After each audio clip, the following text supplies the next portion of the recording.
I think sometimes we let dreams go too easy. Yeah. When they seem to die, it's so painful, especially when you've put all your heart and energy into something and then you watch it just kind of float off into the distance. God doesn't show up and you're wondering, what have you just bought into? The more relatable that I allow Christ to be in my life, the more I feel like I become a white flag. And I want to understand what it's like to actually live in complete surrender to the Lord. Hey everybody, this is Rita Springer. Welcome to another episode of my podcast called Worship is My Weapon. Today, I'm going to go in the little creative route. I have a new friend here with me today. Her name's Anna Sarkisian. Sarkisian. I knew I would mess up her last name. She told me just to go with Anna Laura, but I always try to get those hard last names. I've only known you for a couple weeks, few weeks. Yeah. And we were introduced by a mutual friend in kind of talks with a collaboration of a company that you started that actually is really quite beautiful. And when our mutual friend Steph kind of sent me your website, I was like, man, this is such a beautiful idea. I love when creatives start something that have this really beautiful kind of enduring meaning behind it. Yeah. So you have a company called The White Flag. Yep. And you started it not too long ago, right? In 2017. Okay. Yeah. But I want you, Anna, to tell us the story of that because it has a kind of a really cool start and then it has a really kind of tragic kind of middle. And then we're gonna just go for the fact that God's doing a new thing. But yeah, tell us about the White Flag and the whole concept behind that. Yeah. And a little bit about your story. Yeah, sure. Well, I started White Flag in 2017, and it really came from a story my grandmother told me when I was growing up. So, excuse me, she grew up in Germany during the war, and she didn't really talk about it a lot. Her childhood, there were a lot of traumatic events that she had to live through, being the oldest, but she told me one story specifically that just kind of stuck with me. She told me about how she was in their home with her siblings, and there was this kind of jet plane flying overhead, and it was dropping bombs and explosives. And quick thinking, she took a white tablecloth off of their table and went outside and waved it at the planes just to be like, hey, we're citizens, like, please stop dropping bombs. Yeah. And I remember asking her, I was much younger, I asked her, what does that mean? I don't know how we kind of segued into why a white tablecloth, but she ended up telling me a white flag is the universal symbol of surrender. And it stuck with me. And so fast forward to 2016, I had this very vivid dream. It was really odd, but very vivid dream of this man walking into a room and seeing a white tapestry or white flag on a wall and just being overwhelmed with the love of Jesus. And I woke up and I was like, instantly remembered that story my grandmother told me. And just the white flag. Nothing on it, just a white flag. And I sat with that for a little bit. I told one friend of mine, like, I had this weird dream. I kind of have this idea that's coming about, with a white flag. What do you think of it? And she was like, I think this is really cool. Like, you should continue to lean into this. And so I sat with it for a few months. I told some friends, told my parents who were like, yes, this is awesome, and just started to develop it. And really what it is we create these white linen flags that are meant to be pieces in your home that are all rooted in different Bible verses, but they have these beautiful minimal designs on them that are intended to spark conversations about your faith. So when people look at the flags, they don't really know that it's rooted in a verse. It's not overtly Christian at all. Yeah. Like for instance, one of our best sellers is our victory flag, and it has the coordinates of the tomb. And when people walk in and see the coordinates, they're like, oh, is that where you got married? Or is that where you were born? And it just presents this opportunity for the person who has the flag in their home to be like, actually, this is where Jesus was buried and where he defeated death. And it just organically starts that was conversation. A gulper when you handed me the little one. Yeah, that one is one of the more, popular ones that we have. When people hear that, they're like, whoa, and it's just a really gentle, organic way to share your story of faith and your testimony. So that's how White Flag came to be. Hey everybody, this is Rita Springer. I have something that I would love to share with you that has actually benefited my own life. I'm pretty skeptical when it comes to selling anything, especially any kind of supplement, which is what I feared in the beginning when Field of Greens sent me their powder and said, would you try this? I was like, I don't want another supplement. And then I talked to the company and realized this isn't a supplement. It's a superfood. It's all organic. It's non-watered down. It's really an incredible product. I started taking it, and I have mental brain fog. Obviously, I'm in menopause and going through menopausal struggles. I've got joint issues and gut issues. And a lot of times, when we get to my age, we realize that we haven't thought about our health in the earlier years. Many of you are doing that. And now I'm doing that kind of in the latter part of my life. So, but I'm a little bit, I'm just a little bit hesitant to just start selling things that I myself am not using and isn't of value to me. I started taking Field of Greens, and I really actually had great results with it and am having great results with it. Mentally, in the brain fog area, that's really helped me, even in weariness and exhaustion. And so I'm like, I actually want people to try this because it's been working for me, and I'm offering it to you guys. And if you want to start today, we're going to give you 15% off and free shipping of this product. And there's a promo code that when you go to fieldofgreens.com, you type in the promo code WORSHIP, WORSHIP, and you can get that discount. So if you want to start that today, you can guarantee, this product actually comes with a guarantee. So if you're seeing a doctor and your doctor is following your results and you start taking Field of Greens and you don't see results, you can go back and you can get your money back. It's a money back guarantee, which is really great, especially if you're under a doctor's care and you want your doctor to follow along with the product that you're taking. So again, we can get you started today with a 15% discount and free shipping at fieldofgreens.com. If you just type in the promo code WORSHIP, you'll get that discount. So it's worked for me. I'm hoping that it works for you.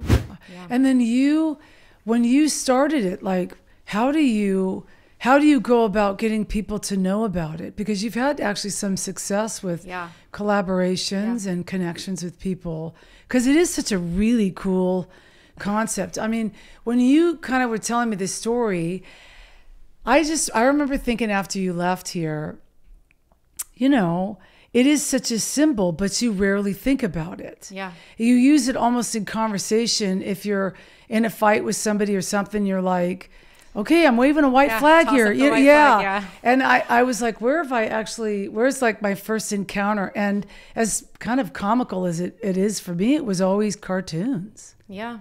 It's like the old black and white cartoons where people would rave I don't even know if it was Looney Tunes or something. I think it was actually. Yeah. So it's like, I always understood the concept of surrender because of just growing up or old Westerns, and they would ride in the white flag, into the war zone or whatever. Films or TV shows mostly, but not really in conversations. Man, when you brought the story out like that, it was almost like this this kind of thing that just kind of hits you in your chest, and you're like, oh gosh. And then to have it be a symbol where sometimes sharing the gospel is so difficult right now. Yeah. Because there's so much deconstruction everywhere that the way that you laid that out, I was like, whoa, just the coordinates on the flag was enough for me to get emotional. Not just because of my relationship with the Lord, but I was like, it's all you'd have to say. Yeah. You know what I'm saying? It's like, what is that? And you'd be like, it's where Jesus is buried. Yeah. You know what I'm saying? It's like, you don't really have to say much after that. I feel like people, historically, people are encountering Jesus or, scripture in more of an aggressive is probably not the word, but just kind of in your face, people who don't really know Jesus or know Christ, they're having conversations with people who are just a little, aggressive about it. And I feel like this is such an organic, just gentle way to just share. And it's not even really sharing scripture, it's sharing your own story. Like, I think, a verse that White Flag is really rooted in is in Mark, where he says, Jesus was never without story. He was never without story when he spoke. So I think storytelling is a really, really powerful vehicle to share your faith and your love for Christ. Hey, everybody, this is Rita Springer. Thank you so much for coming in and joining me on the podcast here with Worship is My Weapon. There's a lot of things I'm doing right now, and one of the things that we provide alongside this podcast is a newsletter that we do that we send out to those of you that are subscribed, where I just answer questions and kind of give you information, and sometimes you guys are able to write in with questions that you just are curious about. We love that. We love that interaction. I actually love to interact with those of you that want something a little bit more beyond the podcast. So if that's you, make sure to get our newsletter, sign up for our newsletter, subscribe to the newsletter, and stay in touch with all the things that we're doing here on the podcast in that newsletter. Yeah, I mean, I think it's why Caitlin Crosby was on the show not too long ago, and she's the one behind the Giving Keys, which was the Pay It Forward thing. And I absolutely love it when creatives, which is what you are, actually are fueled by an idea that propels giving people something positive. Yeah. Because we're just living in a world right now where there's just so much opinion and so much negativity that to have a conversation piece that brings about really good, solid, truthful conversation that's rooted in story. Oh man, you know, I mean, I think about my own story and coming to know Christ, and the most profound, pivotal moments were all in sitting with somebody and hearing their story. Yeah, and what they had walked through and what they had overcome. You know, it wasn't preaching at me; it was sharing with me. Yeah. Did you grow up knowing Christ? Not really, no. I grew up, and so I'm originally from Kansas City, Missouri. I moved to Atlanta when I was 7, and I don't recall any memories of going to church prior to moving to Atlanta. And then from there, it was just my parents kind of throwing me in church camp in the summer. And just kind of over time, we started going to church more and more, but there was a good season of life where we were just Christmas and Easter. That was about it. So no, I did not grow up. So how did you have an encounter? I was in middle school, actually. I was at I guess it would be like a student retreat at my church called Gold Rush. And we were just kind of, it was like one day you go to Six Flags and one day you go to Whitewater. And then one day you do mission work in the city. And then you have these small discipleship groups within it. And I think just it was my first year doing it, so being immersed in it for a week and spending time with people and just really diving in and hearing more, about Christ and about God, I just came out of that changed. Wow. Just like went home to my parents and I was like, let me tell you about my experience that I just had. And from there, my whole family kind of got more into the church. My dad's been a touring drummer, musician my whole life, and he kind of made his way onto the worship team there. And my mom was leading discipleship groups there for a long time. And so, well, that's pretty cool. Yeah, it was kind of a slow progression. Yeah. But yeah, we ended up getting more involved in the church as I got older. Yeah.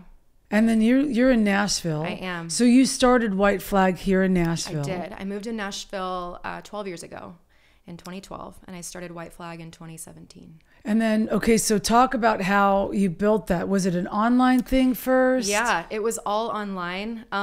It really was kind of insane how it organically grew. Wow. We ended up working with Lauren Daigle kind of right out the gate. Her How did that come about? Her management saw our flags in one of the stores that we were featured in over in Germantown in Nashville. Wow. And contacted us and just had us be a part of her annual Christmas box, which was really cool. That was within 6 months of us launching white flags. So that was very fast. And in launching White Flag here, were you just like going to boutiques and places around just to be like, hey, would you like to have my... just finding these stores in town that aligned with White Flag. And shout out to Abendigo in Germantown and Imago Dei in Franklin. Both of them were just like early in helping us kind of get off the ground, and they were great in supporting White Flag. But that's kind of how we got started. And then from there it segued into, we started working with more artists,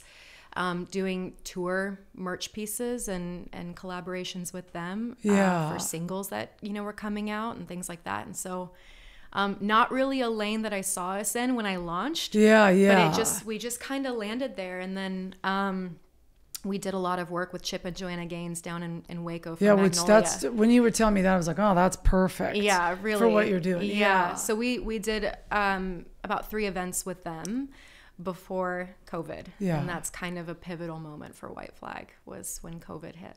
Yeah, you were telling me that. For a lot of people. It was the day. Wasn't it the day that like the whole world shut down? The day that, you know, everyone was like, okay, time to go into And you were down quarantine. there getting ready to do their whatever they do. Yeah, so Magnolia does these events twice. Well, they do them more than twice a year, but there are 2 big ones. It's Spring at the Silos in the spring, and they're big vendor market fairs, and then they do the Silobration in the fall to celebrate the opening of their, you know, their grounds. You know, I don't know if you've ever been there, but it's magnificent. When I was living in Dallas, I would drive down there. It's absolutely incredible what they've built down there. But so we did those events, and they only select a handful of vendors to be a part of it. It's really a rather small vendor fair considering the magnitude, you know, of their brand. And so we did events with them. I mean, those events were amazing for a small business like us. And they were really just beautiful experiences. I often talk about how when I did those events, I'd have to sleep for a week leading up and then sleep for a week after, because you have like 50, 60,000 people walking through in a 3-day span. And the vendors there are all so beautiful.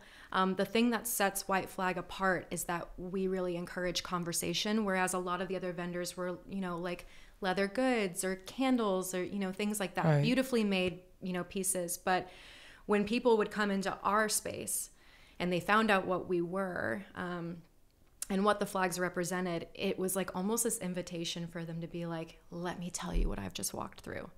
Let me tell you about the season I'm in. And so you'd hear a lot of stories, and a lot of them were really heavy stories. And it's such an honor and a privilege to sit with people in that space. But you know, that's what White Flag does, is it prompts people to share, you know, their own story of faith, which isn't, you know, it's not often an easy coasting, like, you know, beautiful story. It comes with a lot of hardship.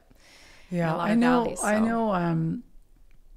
The easy thing about songwriting is that you can give away a song, and the song is the thing that tells the story for people. It's like the thing that people identify. It becomes the conversation. Because what I get a lot of feedback from is, you were telling my story when I heard that song. You know what I'm saying? So I'm so used to having those conversations. I don't know what I would do if I couldn't have the conversations of people actually encountering or telling me, you know, what they encountered during the listening of a song. And that always, for me, was like, that's the reason I did it. You know, it was the reason I did it. I know. And it brought such meaning. So when you're talking about all this, I'm like, oh my gosh, I love this so much. But it's a lot. I mean, the cool thing about the flags is that everyone, you know, sees their story in different flags in a different way. So you'll have 2 people look at the same flag and be like, oh, this represents this for me. And then someone else will come up and be like, this, you know, feels symbolic of this season for me. It's just different with everyone. So it's really cool. And how do you find, because it's not like people when they order a flag are like, is it like personal design, or is it they're identifying with what the things that you've put out there that also tell their story, correct? Right now we don't offer custom flags. We have a set kind of lineup of 6 designs. We're adding a 7th. Yeah. But, 6 designs that are all rooted in different verses, and people just find themselves in those products. So it's really cool.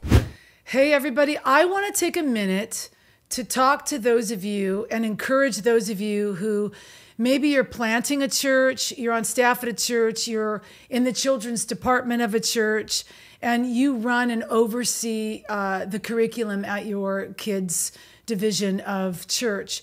There is some friends of mine that have developed this curriculum that I just think it's the best curriculum for kids' church out there. It's called Amazing Kids. It is a Bible-based, spirit-filled curriculum. I know these guys. They are incredible creatives. Connie and Tyler Bates are the genius behind this, and they just love serving kids and serving God in serving our kids. If this is something that your church is looking for, if it's something that you as a pastor of your children's department is looking for, an enriched Bible-based curriculum to bring to your children's department of your church or your church plant, this is something that I would highly recommend that you do. I fully believe and back what these guys do. My own kid was under it for years, and it's just the way that they're doing it right now is just beautiful. So you can find all that information if you go to amazing.kids, and there's a kind of a special discount code that you can get, or a promotional code that you can get if you type in Rita in the promotional area of that, and they'll give you special pricing on that. But it's something that I just highly recommend. And kids are so important. They're so important in our churches. What we do when we drop our kids off in church and what's happening in the Sunday school area is so important for your children. And this curriculum is one of the best, and you will love it for your church. So check that out. It's incredible, and I back it 100%. Now, what is because being down at the silos in March of 2020, you were telling me, what was it that you had thousands and thousands of dollars with the product. I still do. I still have that product. Yeah, I still do. And they like the government shut down. Yeah. The day that. And how was it for you guys? You just packed up and left? Yeah, it was devastating. I was there with my parents, my daughter, which she loved being a part of those things too. Yeah. And as a mom, it was like really cool to have her there and see what, we had built. And, but I was there with, my parents, my daughter, and a friend of mine who was there to help. And, you put a lot into events like that, time, energy, blood, sweat, tears, lots of tears. When you get down to the wire of an event of that size, there's a lot of moments where you're like, am I gonna make it? And that was a particularly interesting year because the tornado had happened in Nashville the same week. That's right. That we went down. So I remember, this catastrophic tornado coming through my neighborhood. I live right where it touched down.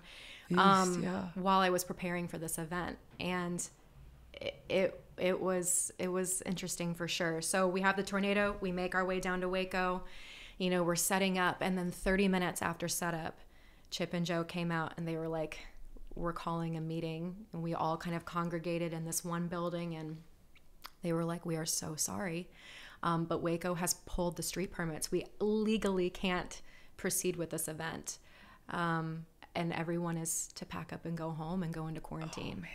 And I'm sitting there like, it's all the vendors' faces, right? We're all just in shock and disbelief. And I'm looking around and I'm like, what is everyone thinking right now? How is everybody processing this? It was a lot.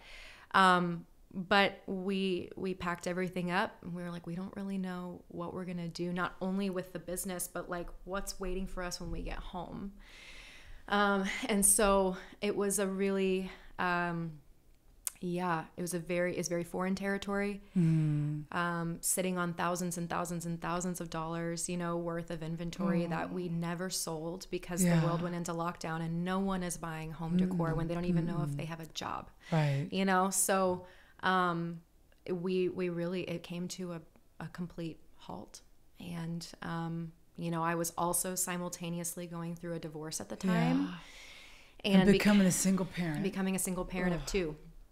And so it was a season of complete loss and surrender of like, I'm losing my business and my marriage, and my family looks different. Yeah. I'm losing a lot of furniture in my home that I have to replace, that now I'm out all this money, you know, with my business. I've got to find a job. It was a lot at one time. And so that was a very pivotal moment for White Flag, and I had to make a really, really tough decision to shut it down. So I had all this inventory, website, the whole 9 everything. yards. Yeah, I let the website kind of lapse on its own, thinking that maybe some orders might trickle in, and every little bit helped, you know. But I had to make a pretty hard pivot to provide for my kids. Okay, so this is the stuff that intrigues me more than anything, because this is like the real life of, you've got this really beautiful, you know, conversation piece that the Lord's actually inspired you to do. Mm-hmm. And it's all about surrender. Mm-hmm. It's funny. I was literally living out what the business stood for. And then all of a sudden your journey becomes, well, so how are you going to surrender, Hannah? Mm-hmm.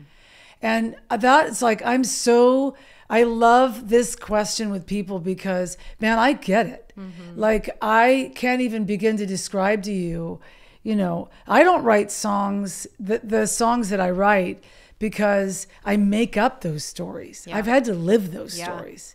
So I'm writing through those deeply personal, you know, stuck in the ravine when God doesn't show up and you're wondering, what have you just bought into? Yeah. How, I mean, you must have pulled a white flag. I did. Big time. Yeah. And I mean, what was that like for you with your relationship with the Lord? Like, how do you come back from that? I had a lot of angry conversations with the Lord. I mean, yelling at God in my car, you know, sitting in traffic, to pick up my kids, you know, whatever.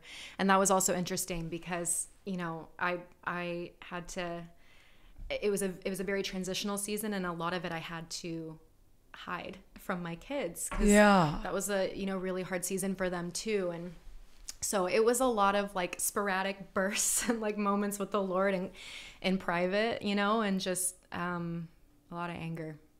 Now, did you feel like, did you have an undercurrent of, I know that God's got something in this. I know that gets you through. I mean, you almost have to, right? Yeah. Because, I mean, everybody in COVID, that was the one thing that I felt like was the respite. If there was a respite at all, I wasn't the only one going through this. Oh, I know. Everybody else was going through it. It felt like it, but that, you know, it's wild because we will likely never live through something like that again, where the entire world can understand, you know, and walk through the same thing together. But it felt deeply personal, for sure. And isn't that interesting? Because there was a part of it, just in struggling as an artist, like with, I mean, I think in 2 days, $60,000 of events was just gone. Yeah. You know what I'm like as a touring artist. Mm-hmm.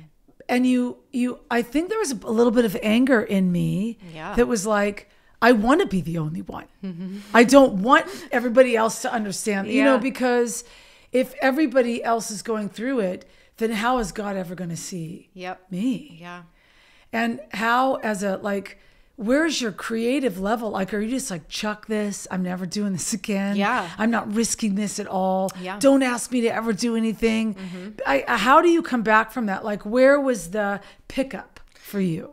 The pickup for White Flag? Yeah, the pickup for like, okay, we're going to just keep. Oh, well, a lot of it was survival. When I set White Flag down, it was like, all my decisions were out of survival, right? Which, again, for a lot of people, that was their reality as well.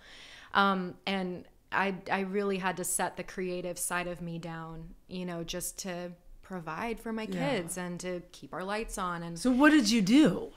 I worked really odd jobs, honestly. Wow. I worked really odd jobs. I started some social media stuff. I had some social media clients, you know, built a little management agency, things like that. Worked in sales for a little bit. But White Flag was something I didn't think I would ever bring back. Wow. Ever. I set it down. You know, my parents are so sweet. They're so supportive, and they love White Flag. They love it. And they would ask me, every once in a while, do you think you'd ever bring this back? And they have one hanging in their home, and I would see it all the time, and I'd be like, nah, I'm not going to bring it back, and we would have conversations, and I would say, Mom, it doesn't make sense. Like, logically doesn't make sense. I'm in the red. I have inventory that I can't move. Like, every year that passed, I'd be like, it's been dead for a year. At this point, it's been dead for 2 years. Why would I bring it back? And I just never thought I'd bring it back. But October of last year, I started kind of feeling this wrestling in my spirit. Yeah. That made absolutely no sense to me at all. And I was driving down to Alabama with my friend Sarah, and she asked me a question. She was like, well, what's on your heart right now? We had about 3 hours in the car together, and we were just chatting, and she's a fellow creative and author and entrepreneur, and we were just trying to like build each other up and encourage each other. And she was like, what's on your heart? And I said, I don't know why, but I have this feeling like I'm supposed to bring White Flag back. And she got emotional. And what's interesting is that our friendship didn't actually start when I was running White Flag. She had heard about it on the back end when it had already been shut down. Wow. And so she hadn't seen it in its glory, I guess, or at its peak. She got emotional, and she just was like, Anna, I think you're supposed to bring it back. And she was like, what would that look like? What would you need to bring it back? And I didn't even really think about it. Yeah. I just kind of threw out a number that honestly felt out of reach for me. Yeah. And I was like, I don't know, $10,000. I just threw that out. And she was like, okay, well, let's just pray on it. Just sit with it. And I was like, cool, sure, I'll do that. I'll sit with it. Not really thinking anything of it. And then a few days go by, and I get a direct message on Instagram from a woman that I had not spoken to in a long time. She was one of my first customers with White Flag when I had launched in 2017, and we had some overlap in our worlds, but hadn't really even met before. And she's like, hey, are you still doing White Flag?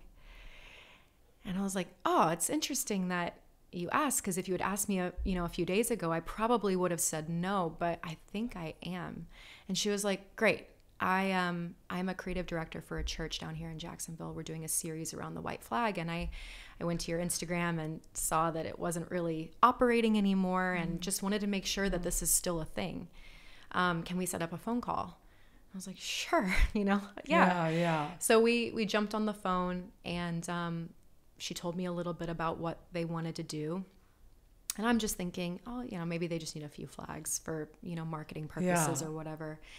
And she ended up sending me an order, and it surpassed the number that I told Sarah I needed. Oh.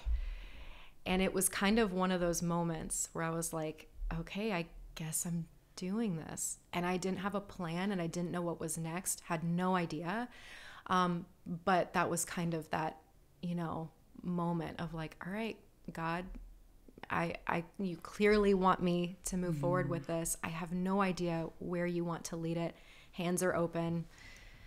Take it where you want it. Like, guide me where you want me to go. And so that's what started it. And it ended up being the most beautiful collaboration and partnership with this church in Jacksonville called Church of 1122. They did an entire series around a verse in Galatians with our flags. Yeah. And it was around their beach baptisms that they do every year. Yeah.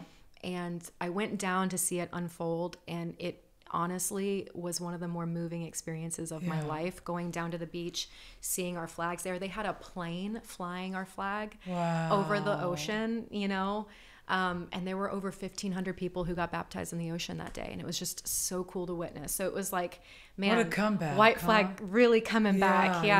With that. So it was really a cool thing to experience. But from there, I just kind of did this subtle, soft launch announcement of like, here's the story, and White Flag is coming back. And the support of just people in my messages of like, I was hoping this would come back, or I still have my flag and it's moved with me, through 3 states, 3 different moves, or I still have this flag. in my home, and I look at it all the time. I had an old friend tell me she had been sick in bed for a few weeks, and our flag was in her bedroom, and she would just look at it every day and just, you know, like, this is giving me such hope and reminding me of, you know, God's covering over this season. It's been a really hard season. So it's just really been remarkable to see 4 years removed how much people still love white flag. Yeah, I mean, it's got to renew your hope in it. It does. Because it's not like you... I thought people forgot about it, honestly. You know, we've been gone for 4 years. Like, we were on a complete hiatus that, you know, came out of left field and just kind of disappeared. So I really didn't think anyone would even remember white flag. Isn't that so interesting, too? Because it's like, I think sometimes we let dreams go too easy. Yeah. Because when they seem to die, it's so painful, especially when you've put all your heart and energy into something and then you watch it just kind of float off into the distance. I mean, hard. I think there's so much of a little bit of a prophetic thing too, meeting you, because, you know, my journey in COVID was I released a record in COVID, and that record had so much passion behind it and so much vision behind it. And, you know, I had done a release called Battles, and the Lord was like, I want you to follow up your album of Fight with an album of Light. And so I spent 2 years like researching light and then writing these songs on light and moving down here and changing my whole existence from being on staff at a church and coming here and then kind of fighting to get this record out and signing with the new label. And then COVID hits and this record comes out and it just disappears. Yeah. And it was devastating. Man. Devastating in a way for me. I mean, I'd been down the block with, you know, records that do well. Sometimes they do well, sometimes they don't. But when there's so much vision behind something, and you're hearing God and you're actually seeing God do this really beautiful thing, and then all of a sudden you're watching God allow this crushing. Yeah. And you kind of just want to like go home and die. Yeah. Like, I mean, that's what it felt like. It was like I just gave, you know, 2017 to 2020 just gave all that time to really building this brand. And much like your record where you give all this time and energy. You give all your time, and then it just stops. Yeah. And it disappears. And you're left holding the bag of, there's really it's not your fault. Mm-hmm. You know, it's not like you did something wrong or you oversold somewhere or, you know, you got into a bad investment with the bad investor or so. It wasn't about that in that season. And it's interesting because the comeback is sometimes more brutal. I know. You know what I'm saying? It's like, it actually still makes me emotional because he is so kind in the comeback. Yeah. But the comeback is, that's a risk. Yeah. You know, it's a risk to be like, okay, I'll do this. But even the way you're telling the story of, you know, you threw out this figure and then this, you know, this former client calls it and talks about this church. It wasn't like you were like, oh yes, let's do this. Let's redo this. Oh my gosh. There's this hesitation almost in the way you're telling it. Yes. Oh my gosh. And this risk about it. And I think that's so beautiful for people to know that, because I think there's so much hope in that white flag of risk. Well, here's the thing is like, I feel like, yes, white flag came to a close and it came to a stop and a halt. And it felt like I was kind of catapulted into this space of, like you said, complete surrender. I was actually living out what the white flag meant, and hiddenness as well. Like just having to fall back and just, you know, get really quiet. And the comeback, it's been interesting because I'm like, oh my gosh, I feel like I am more aligned with what white flag stands for than ever before. Does that make it easier to bring it back? No, it actually makes it really scary and terrifying. It feels more personal now, you know?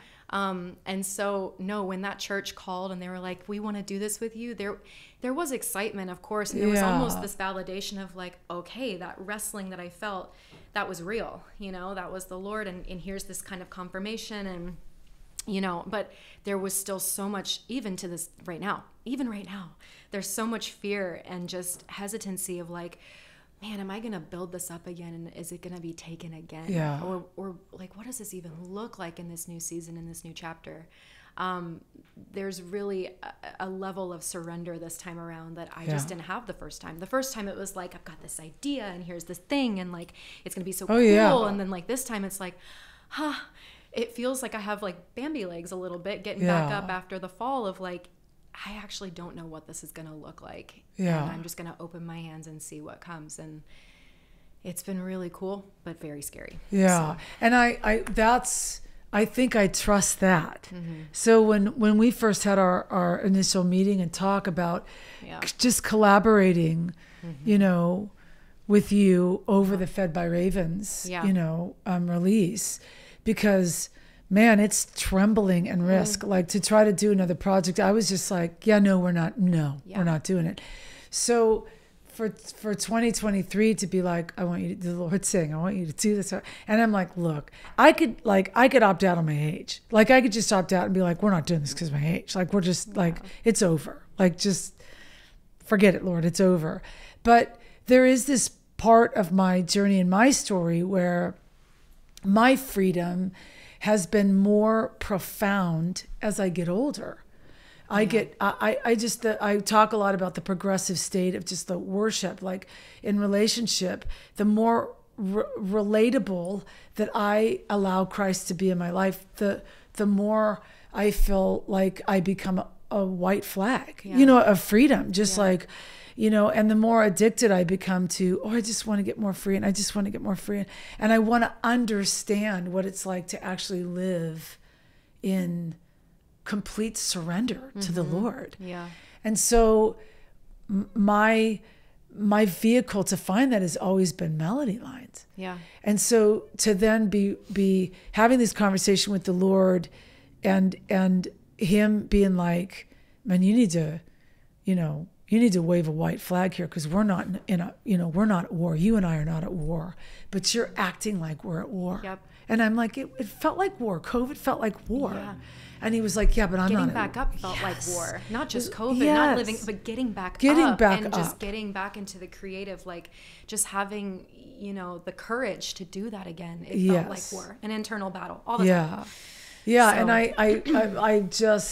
I want people to feel encouraged even in their entrepreneurship and in their dreaming, because sometimes the heart or the vibrancy of the beating heart of your dream is not found when you're freely creating. It's actually found when it comes back to life, and you have to almost tremble at believing for it again. Yeah.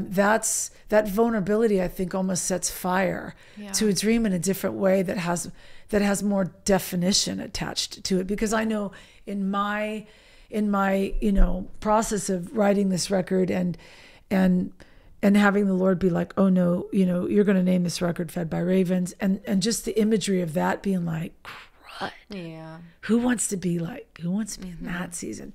And man, the more that I get closer and closer to the release of this record, the more people are coming out of the woodwork being like, oh my gosh, like with every song we release, people are just like, so relatable, such a timely record, such a timely message. Absolutely. And just the whole, I'm like, oh, that's why you find people you connect with in the seasons that you connect with them. Because I just connecting with you and just the whole, how Steph kind of brought us together. I was like, shout out to Steph. Yeah, shout out to Steph McCabe. I just was like, like if I'm gonna, you could make a shirt, we sell the merch, but to have a piece, that represents the deeper story of just like, ooh, this was really tough. Yeah. And to look at that and be like, but it was worth the fight of even just like I haven't released this yet, but just the stories coming back of people being like, ugh, and then feeling the presence of the Lord and feeling, this is just speaking to my season and becoming the little flags waving all over the place. Yeah. I'm so excited about just this collaboration with your heart for it. Me too. And it's like last time we sat together, I got emotional. Yeah, it's hard not to, but I do think, my mom has said it, like, there's no better time than now. People really are searching for those signs of hope. And with your record and with these flags coming to life, which I know we both kind of fought tooth and nail, like, do we step back into this space, creatively? Like, do we do this again? Yeah. Like, I think, now more than ever, people are craving, signs of hope. And I think that's what your record, in fact, I know that's what your record is going to be. Exactly. And I want this to be, I want this, like, this particular podcast too, to almost be an encouragement, not just for people to be like, oh, I want a sign of hope. Go to, it's whiteflag.com, right? .org. Whiteflag.org. Whiteflag.org. Mm-hmm. People can purchase flags there and you can read the story. Yes. But I also, shout out to the dreamers, to the post-COVID warriors who were trying so hard to come back into a life of dreaming in color again. And I just want them to be so encouraged that, even in the conflict, even in the pain, even in the, you're post-COVID without the titles you had going into, and some of us don't have the same titles. Yeah. Some of us have new Our lives look demographics. Yeah. And that's okay. Yeah. But I do believe that there are no ceilings in dreaming with the Lord, and he doesn't limit us, and there are ideas out there for people. And even if something like the white flag would just be a symbol of inspiration for people to be like, hey, don't stop believing that God can use your life and God can use your ideas and God can reinvent what he gave you to invent in the first place, know. I want creatives to know that, because I really do believe that there's an infusion of what God wants to give us as the creator. That's more and more and more and more, that sets idea out there, and that has people just inspired in faith and in function and in peace and in life and surrender. I just think that's great. Is there anything else like you would love to tell people about what's coming and just the season of what you want White Flag to be? Yeah, I mean, we're going to release a flag together. Yeah. So that's really exciting. I really love that we're partnering up for this new record. I'm really, really excited for that. But no, I mean, truly, when I told you I'm going into this with no idea of where the Lord's leading it, that's 100% true. I think I have a tendency to hold on to things too tightly, especially if it's a creative project of mine. Historically, I've been like gripping onto it, just tightly holding on to it. And I think this last season has really taught me that there's so much power and courage and just opening up your hands and just letting the Lord kind of show you what's next. And so we have some things coming up that I'm excited about, and I am getting back into the event space, which is really where I love meeting people and hearing their stories. We have an event coming up. We will likely do one before this event. We're still just getting our feet wet and trying to figure out how to build this thing back up again. But we have an event next year with our friend Tori. She's an author. She's releasing a book, and we're doing a sweet little collaboration with her as well, and doing an event with her next year. So kind of getting our feet wet with events again and going out there and meeting people, going on tour, which is something that we're, so great, talking about. and just doing more creative collaborations with people. We just did a really epic collaboration with Rachel over at True Eden Tattoo Studio here in Franklin. Incredible tattoo artist. My gosh, one of the best tattoo artists I've ever met. She's so gifted. She did one of mine. I know. When we sat down, and I was like, "Do you know Rachel?" And you're like, "Actually, she did this tattoo on my arm." But just did a collaboration with her. I really have felt the Lord telling me, like, you're going to be doing a lot more partnerships and collaborations and working with other creatives, which fills me up as well. And I told you when I met you, I am very much surrendered to the process of, like, I only want what's aligned with White Flag. And so sitting with you and hearing the story of Fed by Ravens, felt very aligned, to the point where I was getting tears in my eyes when we were sitting together. It was really beautiful. But I mean, very surrendered, very much hands open moving into this next season. We have ideas, thoughts, visions, but right now it's purely just working our way out of the devastation of 2020. We're just, focused on building well.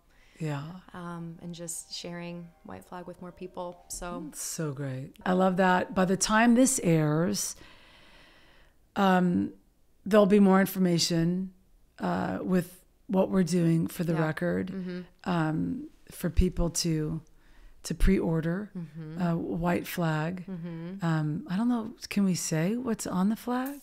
I think we should keep it a mystery. I love a little mystery. I really do. I love a little mystery. I think it'll be really beautiful. I'm excited for people to see it. It's definitely a little more out of the box as far as merch goes for an album. But this isn't, that's, like I said, we've done this with artists before, and it just really makes me, it's just exciting. It's exciting to do collaborative pieces for records. Like, it's so cool. So I'm excited for people to see it. It'll be epic. Yeah, but by the time this airs, people will kind of know what it is, and they can pre-order it. I know. And it'll only be around for a limited time. So people got to jump on it. And it'll be a beautiful just symbol in their home of the Lord's provision in really hard seasons. So good. Reminding you to surrender in those moments and let the Lord step in and work some miracles, so excited about it. Thank you so much, of course. Anna, thank you for having me. Here. It was an honor, truly. And check out whiteflag.org to know more about what Anna's doing. So bless you. Thank you so much.